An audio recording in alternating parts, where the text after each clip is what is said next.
Hi, my name is Pauline Young. Welcome to my travelogue. You're going to learn a little bit about Aruba, because we're in beautiful Aruba. You're going to learn about the history, about the culture, about the people. Enjoy.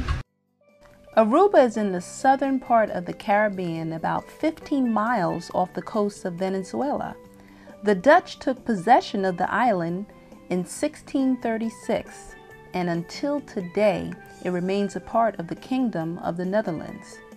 For a variety of reasons, Aruba stands out over the other islands as being one of the more traveled tourist spots in the Caribbean. For one, they get very little rain, so you don't have to worry about your vacation being messed up. Two, it's outside of the hurricane and tropical storm zone. And three, the beaches are pristine. Aruba has an eclectic mix of people, many of them migrants from neighboring islands. Although Papiamento and Dutch are the primary languages, most Arubans are also fluent in Spanish and English. This is due to the high volume of tourists they get from the United States and Latin America. One thing's for sure, you won't lack for stuff to do here. One of the more fun things I did was to take the SeaWorld Explorer Tour. After you've had the opportunity to enjoy sailing off the coast, you're escorted down to the bottom of the boat where you are able to see through glass portals schools of exotic fish and other forms of marine life.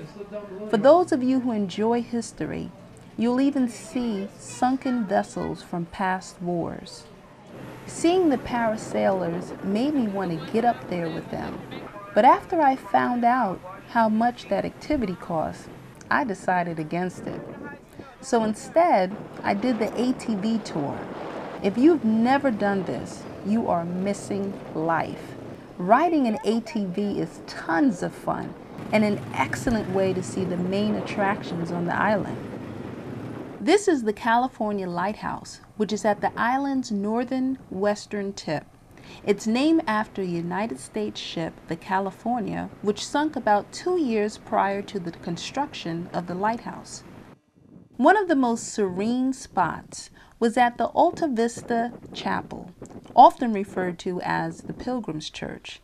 It was built by a Spanish missionary named Domingo Antonio Silvestre in the mid-1700s, and it's the oldest church on the island. We also stopped to hang out near the Busharabana ruins, which are the remains of an old smelting works facility built by the Aruba Island Gold Mining Company back in 1872. Afterwards, we had the pleasure of seeing one of the island's famous natural bridges. The main reason I came to Aruba was to participate in my friend's wedding. Let me tell you, I've seen a lot of nice weddings in my life, but there's nothing quite like having it on the beach while the sun is setting. Talk about something memorable. Now, you can't have a tropical wedding and not do the limbo. Of course, with my Caribbean descent, I felt it my duty to show him how it's really done. I took the proverbial stroll through downtown. It was interesting. No matter where you go in the Caribbean, the music is awesome. This band was really great.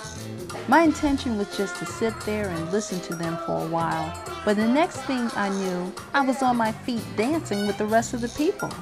But it didn't stop there. You have to go to the Latin show. If you only have money enough to see one show while visiting here, this one is it. In addition to the dancing and live music, the show also featured captivating acrobats. Here we are at the end of my travelogue. It's evening, we're in downtown Aruba, and I've had such a wonderful time. The people here are very friendly. There's so much to do during the daytime, there's so much to do during the evening time, and as you can see from the Latin show that we just attended, this is the place to come and visit. So I hope that you had a good feel of what there is to do in Aruba. And I thank you for joining me. Take care. Goodbye.